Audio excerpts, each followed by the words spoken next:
Olá, louvado seja nosso Senhor Jesus Cristo.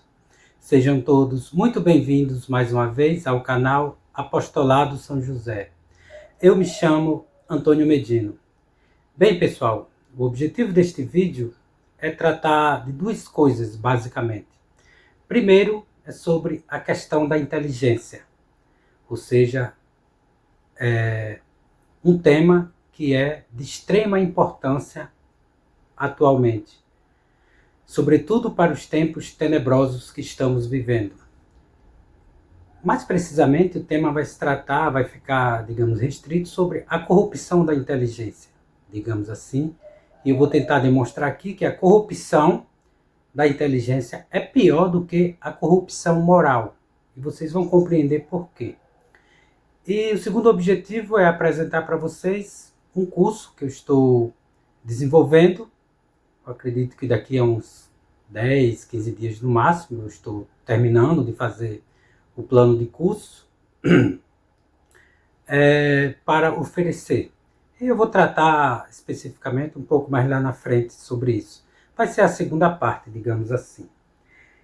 Bem, como vou tratar de inteligência, eu vou recorrer aqui ao dicionário para discorrer para vocês sobre o que é inteligência, a corrupção, no sentido geral, no sentido do dicionário. Eu tenho esse dicionário aqui, grande, bem volumoso, não sei nem qual é, deixa eu só verificar aqui, não dá nem para distinguir o ano em que ele foi feito, aqui não tem, mas ele é bastante antigo, eu acredito que nem tem mais nas editoras. Bem, mas o objetivo é mostrar para vocês o que é inteligência e o que é corrupção. Só para vocês terem uma ideia. Por exemplo, inteligência, o termo inteligência. Vou recorrer aqui ao dicionário, como falei. Inteligência, faculdade de compreender, percepção clara, interpretação, compreensão, intelecto. Ou seja, uma pessoa inteligente é uma pessoa dotada de inteligência, hábil, destro. Já o seu antônimo, né, é uma pessoa burra, estúpida, tola. Eu gosto desses dicionários antigos, por quê? Porque eles recorrem a, digamos assim, as palavras cuja semântica ela não foge muito da realidade. Por exemplo, hoje você não pode chamar uma pessoa de burra, mas burro é o contrário realmente de inteligente. Você não pode mais chamar de burra porque as pessoas são sensíveis, são emocionalmente, digamos assim, frágeis, e vocês não podem, digamos assim, se referir às pessoas como burras, tolas, mas é o contrário de inteligente. Aí agora eu vou recorrer para vocês, tentar, aliás, vou discorrer para vocês o que o termo corrupto significa. Corrupção, ato de corromper, estado de coisa corrupta ou corrompida, depravação, perversão dos costumes, prevaricação, suborno, redução e assim sucessivamente. Então, corrupto, tá aqui, corrupto, nome de, não, deixa eu ver aqui, corrupto, deixa eu ver se tem um termo aqui específico, corrupto, que é aquele, né, que está corrompido. Deixa me ver. Não tem, mas corrupto é aquele que está corrompido. Você está aqui, corrupto, adulterado, pervertido, subornado, e assim sucessivamente. Ou seja, uma inteligência corrupta, uma inteligência depravada, uma inteligência, digamos assim, como fala aqui, deixa eu só repetir para vocês, pervertida, subornada, adulterada, ou seja, uma inteligência que não é mais íntegra. Ela foi corrompida, seja lá por qual meio. Porque existe a corrupção, digamos assim, natural, por exemplo, um alimento. Por exemplo, aqui em época de manga, as mangas caem e com o tempo elas vão se corrompendo, elas vão apodrecendo. Isso é uma corrupção natural. Já existe uma corrupção intelectual, a corrupção moral. Deu para compreender? Ou seja, é um tipo de corrupção que há, digamos assim, da parte da pessoa que está sendo corrompida e daquele que quer corromper, uma intenção. Ou seja, eu levo uma pessoa a corromper. Eu utilizo meios para depravar a inteligência dela. Ou seja, fazer com que ela não saiba mais distinguir o certo do errado, o bom do ruim. Ou colocar na mente dela alguma ideia que possa, digamos assim, corromper, onde ela mesma vai se corrompendo.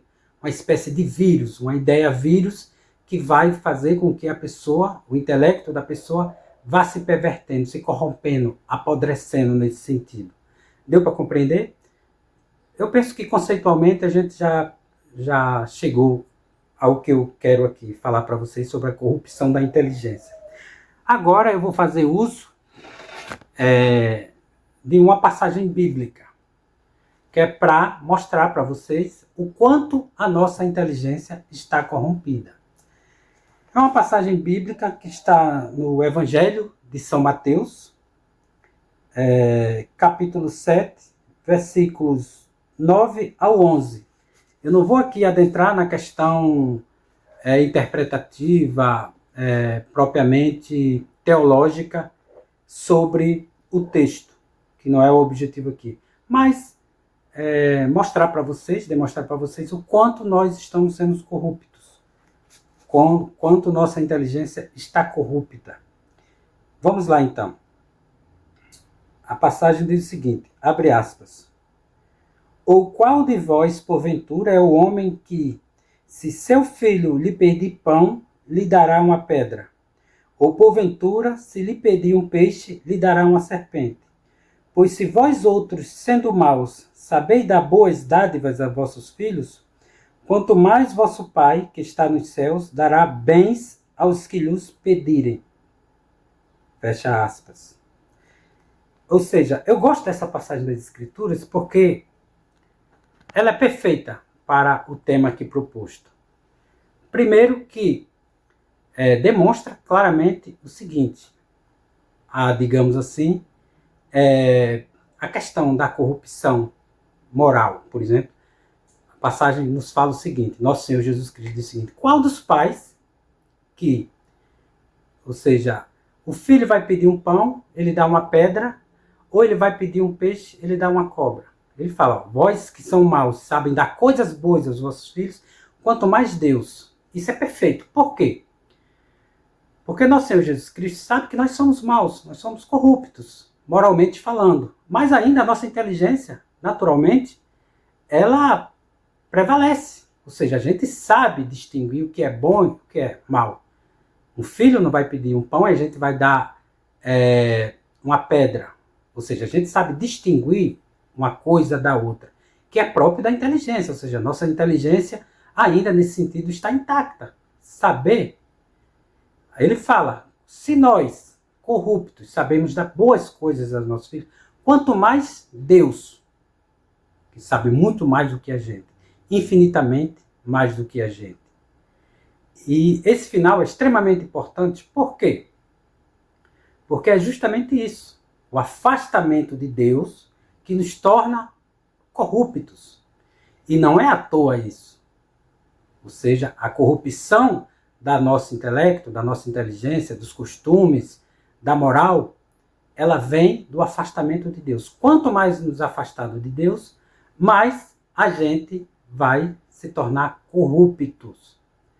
Agora, a grande questão é, quando começou realmente a corrupção da inteligência?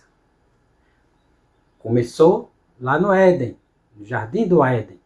Começou com a serpente, com o diabo, iludindo Eva, colocando ideias na mente de Eva, para que ela corrompesse suas ideias e desejasse coisas que não era próprio, que não era adequado para elas, que era proibido por Deus. Ficou bem claro? Ou seja, começou lá. E o mesmo inimigo que começou corrompendo a humanidade lá, Eva, os costumes, a moral, o intelecto, porque o costume começa logo no intelecto e depois vice-versa, e vem até hoje. E são os mesmos inimigos que tentam nos corromper a inteligência. Não é à toa. Agora eu vou mostrar para vocês, para corroborar, assim como no vídeo anterior, que mostra que os inimigos de Cristo, de nosso Senhor Jesus Cristo, e da sua igreja, da sua verdadeira igreja, são os mesmos que o assassinaram. Eu vou mostrar para vocês que os nossos inimigos intelectuais, da nossa inteligência, são os mesmos também. Ficou bem claro? Está aqui, vou demonstrar através dessa obra aqui, A Conjuração Anticristã, que tem uns capítulos especificamente só sobre a corrupção das ideias. Só sobre a corrupção das ideias. Que é justamente o tema que a gente está discorrendo aqui. Está na página, deixa eu ver, 231. Está aqui. Não sei se vai dar para a corrupção das ideias. E são vários capítulos só sobre isso, cujo autor vai demonstrar de forma cabal, de forma minuciosa, como que se dá essa corrupção e por que se dá essa corrupção. Mas tem logo no início aqui, eu vou ler para vocês, um texto um pouco longo, mas é necessário para a gente compreender. Sim, pessoal, uma coisa que eu quero falar para vocês é o seguinte. Eu sei que as pessoas gostam muito de vídeos curtos, textos curtos, mas isso não é bom. Por quê? Nenhum tema ele consegue ser abarcado de forma minimamente inteligível, de forma rápida. Por quê? Porque a nossa própria capacidade cognitiva, nosso próprio intelecto, ele não é intuitivo de pegar uma ideia assim rápida, de captar rapidamente. Não, ele é lento. Sobretudo nos tempos atuais, que a gente está sendo desviado, corrompido do nosso intelecto, desde a juventude, logo quando entra nas escolas, que a gente vai tratar um pouco sobre isso. E não é de uma hora para outra que a gente se corrige. Então eu peço para vocês paciência, assistam ao vídeo até o final, eu penso que vale muito a pena, que é para vocês realmente desfrutar do vídeo, desfrutar do que está sendo discorrido. Vamos lá então. Abre aspas. O texto diz o seguinte, abre aspas. Esse capítulo específico está na página 231. Para chegar ao aniquilamento da ideia cristã, presta atenção, a ideia cristã, porque os inimigos de nosso Senhor Jesus Cristo, como eu falei, são os mesmos de hoje, e os inimigos da inteligência também são os mesmos inimigos de Cristo. Estão tudo em comunhão, são os mesmos. Ou seja, os seus objetivos, digamos, os seus projetos de aniquilamento da sociedade humana é o mesmo para aniquilar nosso... Aliás, são os mesmos que corromperam Eva e que levaram nosso Senhor Jesus Cristo ao julgamento e, por sua vez, o assassinaram. Ficou claro? Vamos lá, então. Para chegar ao aniquilamento da ideia cristã, a corrupção dos costumes é seguramente um meio poderoso, mas apenas de segunda ordem. Pode até suceder que, em vez de servir aos que o empregam, ele vá de encontro aos seus desígnios. Quanto mais a cloaca se torna impura, mais buscam sair dela as almas que não perderam toda a nobreza. E onde se refugiar, senão na igreja, que faz da pureza dos costumes o objeto de suas mais vivas solicitudes? E continua. Ele está falando um pouco aqui da questão da corrupção dos costumes, porque ele falou anteriormente. Mas ele falou de forma, digamos assim, sucinta. Não o tema em si. O tema foi tratado de forma profunda. Mas sucinta porque os nossos inimigos eles não se atentam tanto para a corrupção dos costumes. Por quê? Porque a corrupção dos costumes é uma espécie de efeito, cuja causa é a corrupção intelectual. Você se corrompe intelectualmente, você não sabe mais distinguir o que é bom e o que é ruim, então você se corrompe. Por exemplo, uma pessoa corrupta, no sentido moral, no sentido da vestimenta, da modéstia, ela tanto faz se ela está usando uma roupa adequada para ir à igreja ou não. Pode ser de mini blusa, mini saia e assim sucessivamente. Não faz diferença. Por quê? Ela não tem ideia do que é uma missa, do que se trata uma missa. Por isso que essa falsa igreja, ela adulterou tudo, para justamente a gente não saber distinguir o que é uma missa. Você tem plena certeza, pode ir para o modernismo, para essas missas aí que enchem as igrejas, que ficam aplaudindo, cantando. Pergunte para elas o que era uma missa. Se elas soubessem o que é uma missa, elas não aplaudiriam, não teriam bandas. Pelo contrário, era silêncio absoluto. E penitência. Uma pessoa, eu creio, que quando compreende verdadeiramente o que é uma missa, ela pode até sair de lá chorando, se ela verdadeiramente compreender, e não aplaudindo, sair rindo, como se estivesse numa festa, num ambiente festivo. Deu para compreender? Isso já é corrupção própria da inteligência. Por quê? Porque os nossos inimigos se apossaram de Roma. Mas não é totalmente o que eu quero falar. Vamos prosseguir. E continua.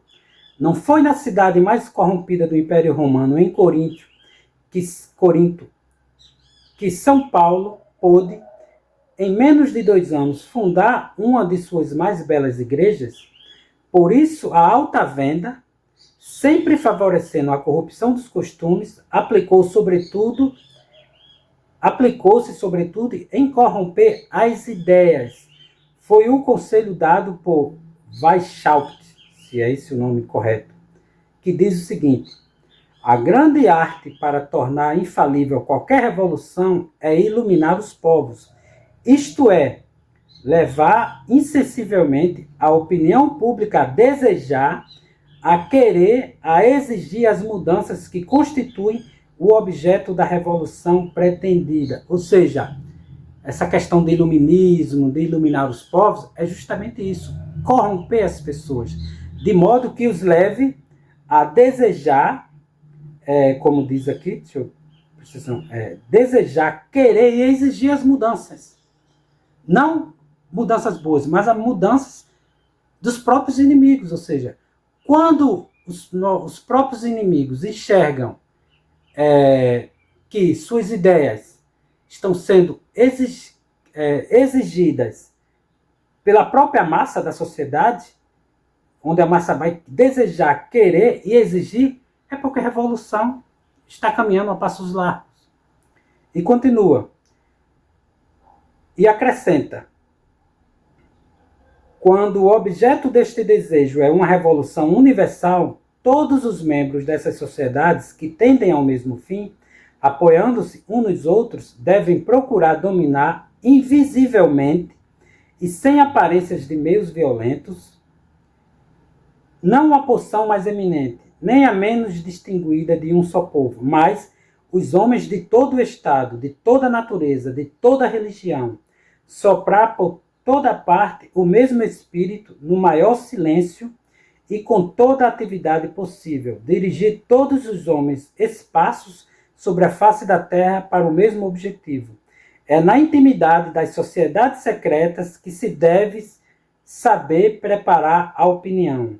Esse programa é ainda seguido ponto a ponto, o autor fala. E ele termina o seguinte, especificamente sobre isso. O desejo das sociedades secretas é sempre uma revolução universal, uma revolução que abarque o mundo inteiro e que possa transformar todas as coisas, atacando-as no fundamento sobre o qual repousa a civilização. Destruir a civilização cristã para estabelecer sobre suas ruínas a civilização humanitária. Fecha aspas. E ele termina com outra palavra aqui, que por prudência eu não vou aqui falar. Que um amigo do grupo até me sugeriu, me aconselhou a evitar aqui certos termos para não criar muita confusão, digamos assim, no mínimo. Deu para compreender? Ou seja, os inimigos que tentam corromper as inteligências são os mesmos inimigos de Cristo e da sua igreja. Ficou claro? Deu para compreender? Porque há um programa, um projeto, e ele está sendo levado a cabo diariamente, seja nas escolas, nos filmes, nos programas de TV, nos meios de comunicação no geral, tudo está sendo implantado. Em todos os meios estão sendo implantados. Em todas as searas estão sendo implantadas. Na igreja nem se fala, nessa falsa igreja modernista, onde as pessoas não sabem mais distinguir o que é ser um católico ou não.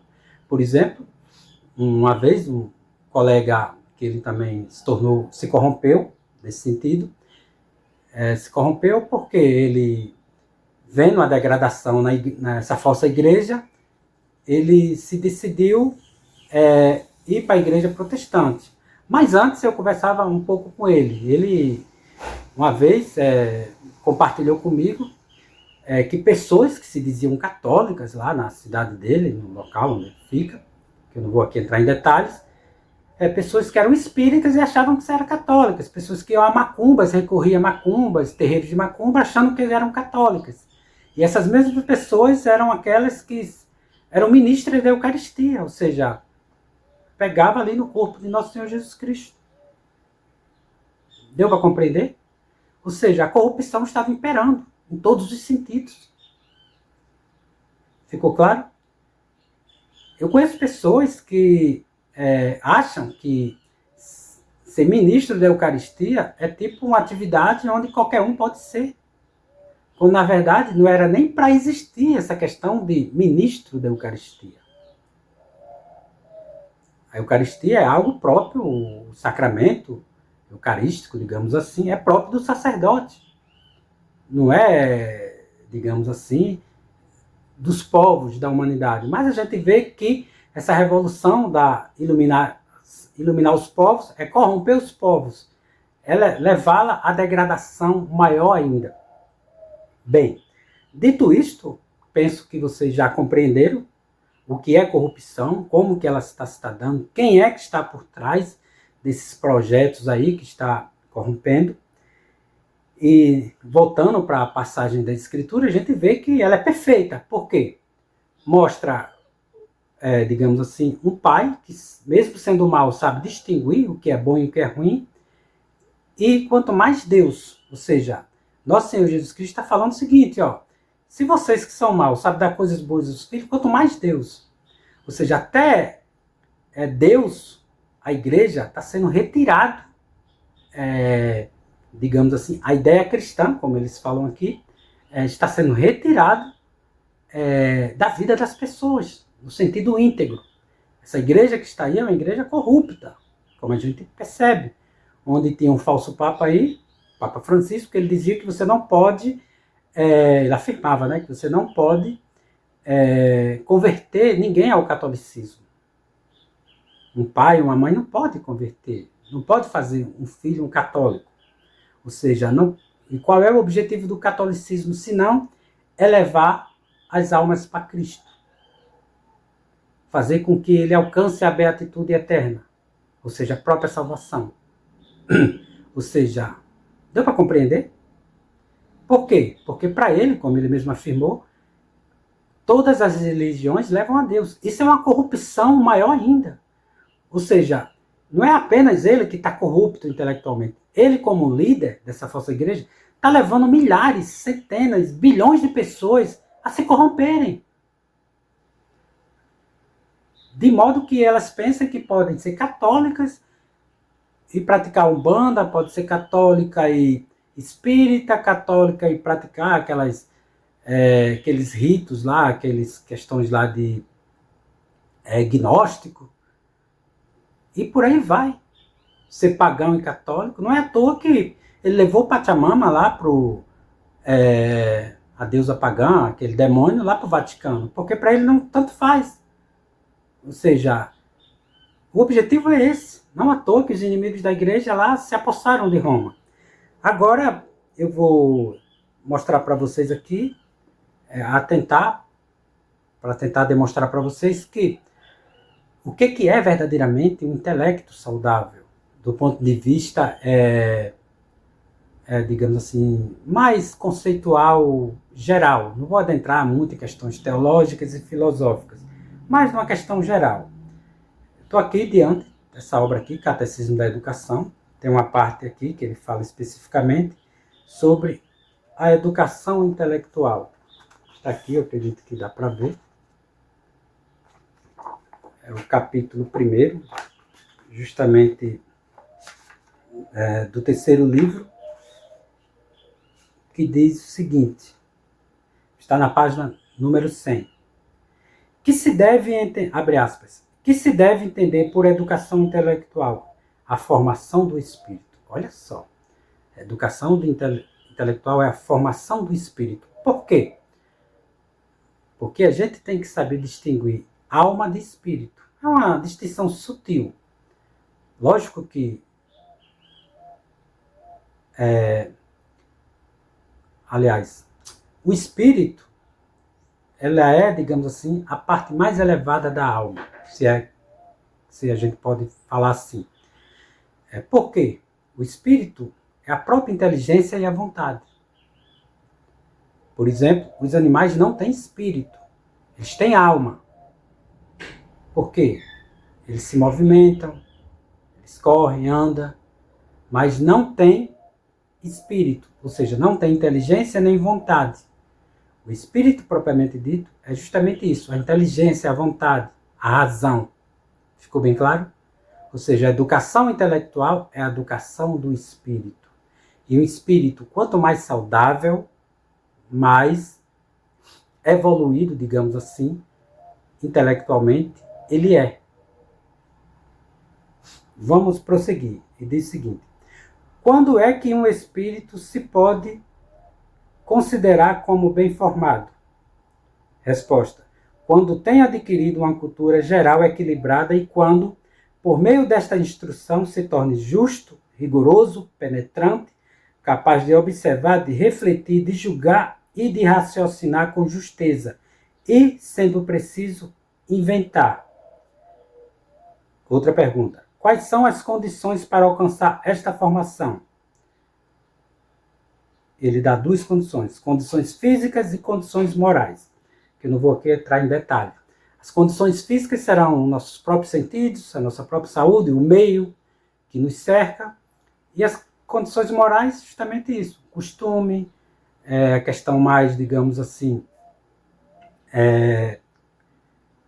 ele mais lá na frente ele fala tipo sobre a questão ética.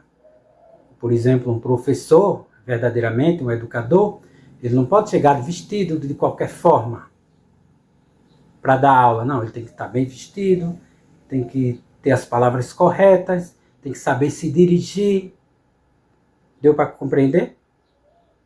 Aí eu pergunto, as escolas de você, na escola onde se colocam os nossos filhos atualmente, os professores são bem vestidos? Eles falam de forma correta, respeitosa? Eles são bem, digamos assim, têm uma formação intelectual? Não. O espírito deles é bem treinado, digamos assim, intelectualmente desenvolvido? Não. Eles estão lá mais para corromper do que para formar. Ficou bem claro? Deu para entender? Por exemplo, eu quando estava estudando licenciatura em filosofia, vários colegas meus, eles saíram de lá com um propósito totalmente contrário ao objeto próprio da educação. Mas por quê? Porque eles foram sendo instruídos ao longo do curso para isso, para ser uma bomba atômica, para ir para as escolas e destruir mesmo. E olha só, de filosofia. Por exemplo, quando eu andava por lá, nos centros de humanas, né, onde os estudantes se encontravam, não é muito difícil vocês verem aí na internet, nesses vídeos, vocês vão ver lá, eram pessoas utilizando drogas, estudantes de humanas, que eram para ser estudantes propriamente intelectuais, não, mas drogados. Ficou claro? Os centros lá acadêmicos, lá onde eles trocavam lá ideias, iam para lá, as paredes todas pichadas, ou seja, não tinham a mínima formação intelectual. Pelo contrário, estavam todos corruptos. Ficou bem claro? Por isso que a corrupção da inteligência é muito pior do que a corrupção moral. Por exemplo, ao longo da história da Santa Igreja, os verdadeiros papas, todos eles tiveram erros morais, tiveram seus pecados. Mas na hora de promulgar um documento, fazer um documento, aconselhar universalmente a igreja, eles nunca erravam. Por quê? Intelectualmente, eles estavam íntegros ainda. E, acima de tudo, recebia o auxílio do Espírito Santo. Para que, quando ele fosse aconselhar, promulgar um documento, questões de moral e de fé, que é para toda a humanidade, porque a Igreja Católica, quando faz um documento, quando ele aconselha, ele faz de forma universal. Por isso que é católico. Para que todo ser humano que siga aquele conselho, siga aquele dogma, adote aqueles princípios, o torne digno de serem salvos. Deu para compreender? É universal. Aí eu lhe pergunto, esse falso papa, quando faz esse documento aí, das questões de Fratelli Tutti, ele faz no intuito de quê? De levar as almas para o céu? Quando faz documentos para abençoar uniões ilegítimas, casais, entre aspas, que não são casal, mas pares homossexuais, abençoá-los, dar uma bênção. Isso é católico? Ficou bem claro? Como que a mentalidade, a inteligência dessas pessoas estão corruptas? Não é à toa que, como a gente viu, as luzes, o iluminismo, ele se opõe ao catolicismo. Não é à toa que o período medieval, eles chamam de quê? De período das trevas, onde as luzes foram eles que trouxeram, quando na verdade é falso. O período medieval, o período onde a luz da inteligência, a verdadeira luz, que é aquela dada por nosso Senhor Jesus Cristo, ela chegou a um ponto mais alto. Vou dar só um exemplo aqui. Por exemplo, um exemplo que está mais próximo aqui a mim. São Tomás de Aquino escreveu a Suma Teológica. Se ele não tivesse uma inteligência como tem, como é que o indivíduo ia escrever uma obra como essa, meu Deus do céu? Procure nas universidades, vou dar só um exemplo. Pegar aqui aleatoriamente essa obra aqui, para vocês verem o grau de intelectualismo, de inteligência de São Tomás de Aquino. Vou abrir aleatoriamente aqui uma página. Está aqui. Artigo 3º, está na página 351. Se há um mal, sumo, causa de todo mal. Esse é o artigo. Ele pergunta, né? Se há um mal, sumo, causa de todo mal. O terceiro discute-se assim: parece que há um mal sumo por causa de todo mal, pois efeitos contrários têm causas contrárias. Ora, há contrariedade nas coisas, segundo a Escritura. Contra o mal está o bem, e contra a morte a vida. Assim também contra o homem justo, o pecador. Logo, há dois princípios contrários, um do bem, outro do mal. Demais, se um dos contrários está com a natureza das coisas, também o outro, como diz Aristóteles. Ora, o sumo bem está em a natureza das coisas, pois ele é a causa de todo bem, como já antes se demonstrou. Logo, também o mal sumo, que lhe é oposto, é causa de todo mal. E ele vai explicando. Mas, aí depois ele chega à solução.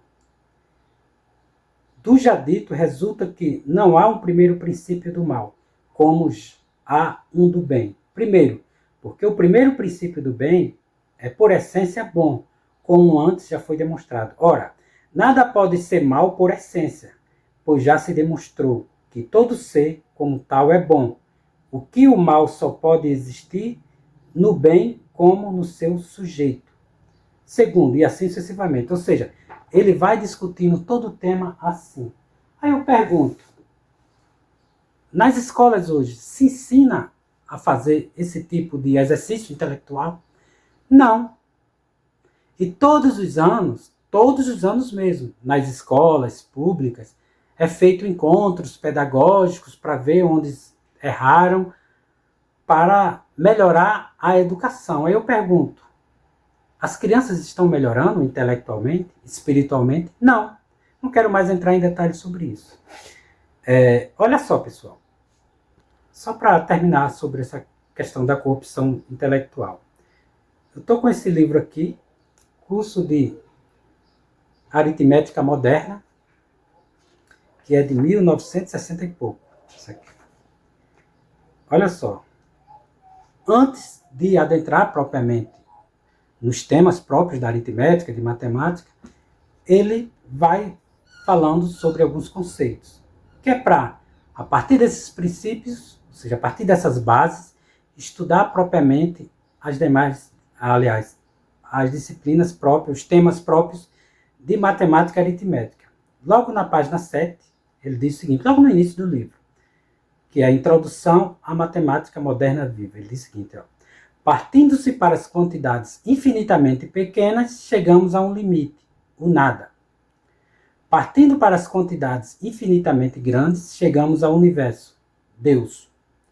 Baseado nestes princípios de verdade, iniciaremos um novo estudo da matemática, ao qual daremos o nome de Matemática Moderna Viva. Aí depois ele fala, definições, matemática, ciência das quantidades ou grandezas, aritmética, ciência das quantidades conhecidas. Eu pergunto, qual dos nossos filhos vão para a escola e antes de iniciar a matemática eles falam isso? Sobre Deus. Deu para compreender? Não é à toa que eles falam de iluminação. E a gente já sabe o que é iluminação para os inimigos da igreja. Iluminação é justamente a corrupção da inteligência. Ó, estou com esse outro livro aqui, ó, Elementos de Matemática. Esse aqui é mais antigo ainda, 1943. Na parte aqui, tem uma parte que eu quero mostrar para vocês, só sobre a parte, deixa eu ver, de geometria. Tá aqui. Antes de adentrar propriamente nos temas, ele faz todo um discurso, toda uma conceituação, aqui ó, só conceitos, nada de figuras. Uma ou outra figura, mas apenas para, mas olha aqui, tudo isso para a gente compreender o que é geometria. Por quê?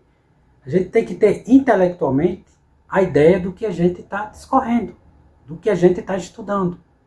Aí a gente chega na escola, a primeira coisa que os professores dão é um caderno lá, não estou aqui com o livro desse livro didático, é um caderno cheio de imagens, cheio de figuras, ou seja, não está ensinando de forma correta. Ou seja, os métodos da escola, o material da escola, tudo é para deturpar praticamente. Tudo é para corromper a inteligência. Eu vou dar só aqui um exemplo para vocês, desse texto aqui, para vocês compreenderem como que era diferente o ensino da matemática antigamente. Olha só, um livro de 1943, como eu falei aqui, ó. O conceito de corpo e de espaço. Corpo é tudo aquilo que ocupa lugar no espaço. Portanto, os animais, os vegetais e os minerais que existem na Terra. E prossegue, né, com outro. Aí ele fala forma. Aliás, continua. O espaço é o meio em que vivemos. Nele estão situados todos os corpos. Entende-se em todos os sentidos e não tem fim. É infinito, digamos assim. E assim sucessivamente. Agora é lógico que esses conceitos aqui têm que ser compreendidos de forma matemática, geométrica. E assim sucessivamente. Ou seja, antes de adentrar propriamente nos temas, no desenvolvimento próprio, eles tratavam de forma conceitual, de forma racional. Ficou claro? Só para finalizar, por exemplo, eu vi recentemente algumas matérias onde dizia o seguinte, que alguns países estão definindo agora o conceito de homem e de mulher de maneira biológica. Ou seja, homem é aqueles que têm biologicamente os órgãos, digamos assim, reprodutivos de homem, próprio de homem, de macho. E mulher é aquela que pode ter filho. Ou seja, estão definindo dessa forma. Só que eu vi diversas matérias falando sobre isso, mas tratando de forma incorreta. Por quê? As definições, os conceitos, eles não são definidos de forma positivista. Ah, não, eu acho que isso aqui é uma árvore, então ela não é bem assim. Existe um método, um meio intelectual que a gente aplica, mesmo sem perceber. Por exemplo, conceito de homem. Homem é um animal racional. Nesse conceito, nessa definição, há duas coisas básicas. Primeiro, o gênero próximo, por exemplo, animal. Um gato é um animal, ou seja, nós temos próximo a gente todo esse gênero todo. Um cavalo é um animal, eu também tenho características animais, ou seja, características animais. Eu me movo por mim mesmo, assim como um cavalo, como um gato, um cachorro e assim sucessivamente, ou seja, é o gênero próximo. Mas também nós temos uma diferença específica, uma diferença que nos distingue dos animais propriamente ditos, os animais irracionais, que é a razão e o intelecto. Deu para perceber? Quando eu falo que o homem é um animal racional, eu estou aplicando, digamos assim, esse caminho, esse método, para distinguir o que é um homem de um animal. E a gente faz isso sem perceber, mas é o caminho que a gente percorre. Então, quando a gente define baseado nisso. Ah, não, porque um homem agora é assim, mulher agora é assim. Se hoje se define dessa forma, amanhã não. A gente se define baseado na natureza das coisas. Deu para compreender? Um gato é um gato pela sua própria natureza. Um cachorro é um cachorro pela sua própria natureza.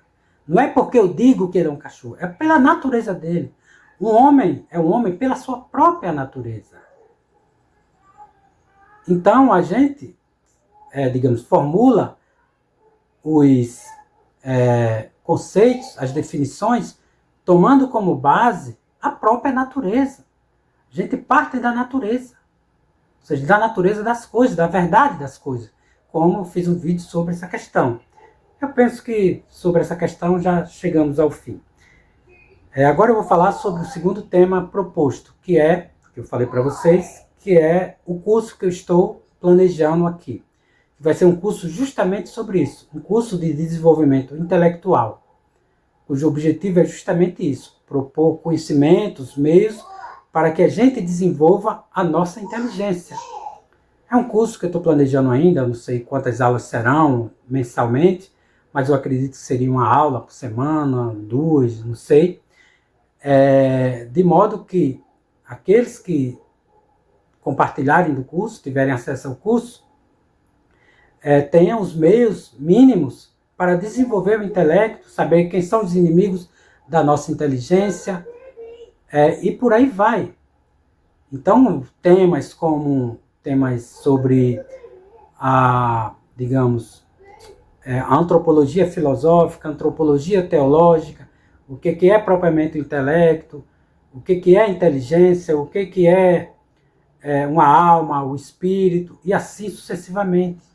Os meios que nos propõem para desenvolver a nossa inteligência, as nossas faculdades intelectuais, todas elas a gente vai estudar.